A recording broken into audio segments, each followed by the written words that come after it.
State of Security. I'm Sabrina, and this is Ken. How you guys doing? I hope you're doing well. We wanted to talk a little bit about a recent article in Ars Technica that was written by Sean Gallagher. One of our security consultants, Conrad Feldman, actually was involved in this article. He offered a little bit of insight, but it's pretty interesting. It's pretty much, the whole premise is how some Romanian hackers gave Subway a $3 million lesson in point of sale security.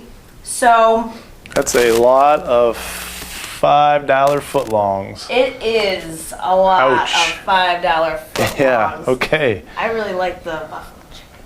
Yeah, me too. Well, everything's okay now, but what was going on here was that people were at the franchises were not following the PCI compliance, Right. which sometimes small businesses they skip out on security, right? They don't follow the proper procedures. Right. Well, especially with franchises and franchisees, we've seen a lot of franchises where they have good corporate policies, Yes. and then what happens is it doesn't get pushed down appropriately or followed up on by the franchisees. And then what you start to find are gaps then at the individual franchise stores. And specifically, they need to start, franchises need to start looking at third-party vendor compliance. And instead of vendor now, it's franchise compliance. So they would send out a program that would audit each Subway in this particular example to make sure they're following PCI compliance instead of saying, this is our standard, you guys should do it. And then follow your own guidelines if you need to be compliant, but you should follow ours without really providing that oversight and that due diligence to make sure they're following it. So that's pretty important because, I mean, I don't even just hear a lot of people go to Subway, Right. and we were all in danger. Yep.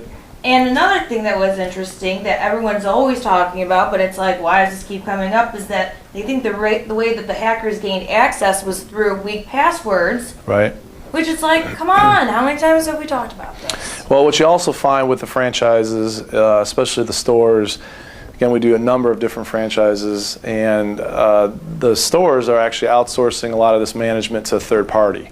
And so again, now it extends out to a third party who's doing the management of the systems, and they provide easy access into the systems through username and password. So again, it's almost like a couple step removed from corporate Subway to the stores, who then are removing it and giving it to a third party to manage the systems, and typically that's where we see a lot of breaches occur.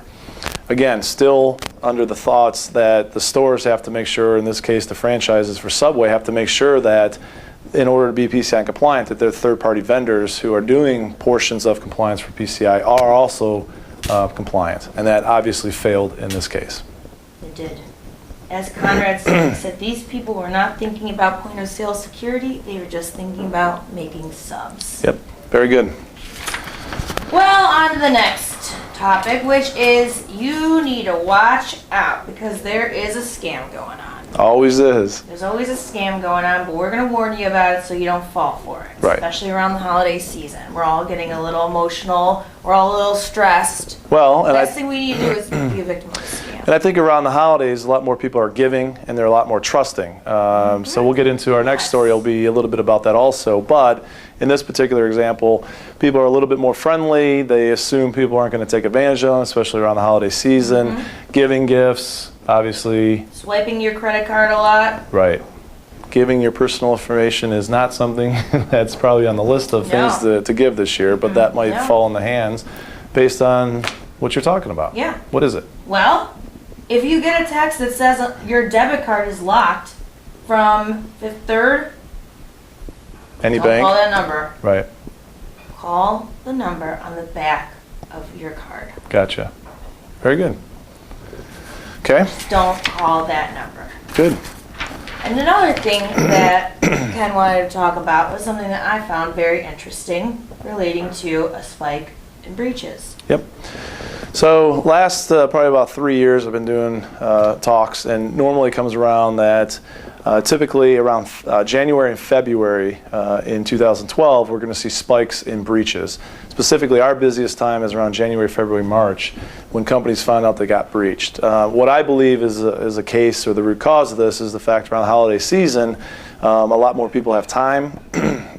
Students are off from school. In addition to, a lot of the workforce is taking vacation holidays. And specifically, I've been trying to sell to a number of my clients, and they're out for holiday, for the next 2 weeks. So case in point is people aren't watching the networks. Your monitoring company, they're having holiday parties. The people watching the networks are taking vacation. They're just not on their game. Again, trusting it's the holiday season. People are more relaxed. Hackers obviously know this, and they're taking advantage of it. So definitely want to secure the network. Keep an eye on it. If you're going to give people a vacation, give it to them in January or February. I know it doesn't make sense, and then a lot of people aren't going to be happy about it. But definitely keep your company secure during the holiday season. I think it's a good idea. Absolutely. All right, well, that is all we have for you today, and we hope that all of you have a wonderful holiday and enjoy yourselves. Thank you for watching, and if you have any questions, remember to send them to me, spowers@securestate.com, and we will see you next time. Take care.